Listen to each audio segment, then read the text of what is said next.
Speaker قومی assembly جناب ایاز صادق بہت اہم ہونے والے ہیں۔ جب خبریں آئیں گی تو پھر میں آپ کو بتاؤں گا کہ کیوں ہونے والے ہیں۔ بہرحال بات یہاں سے شروع کرتا ہوں کہ وہ جو ترمیم ہوئی تھی جس میں صدر کو بڑا اختیار دیا گیا تھا، میں سمجھتا ہوں وہ اختیار یا استثناء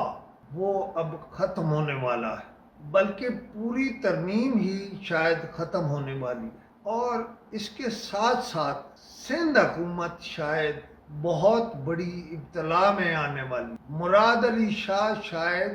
بڑی آزمائش میں آنے والے، اور یہ جو کمیشن بنا ہے نا، وہ بلڈنگ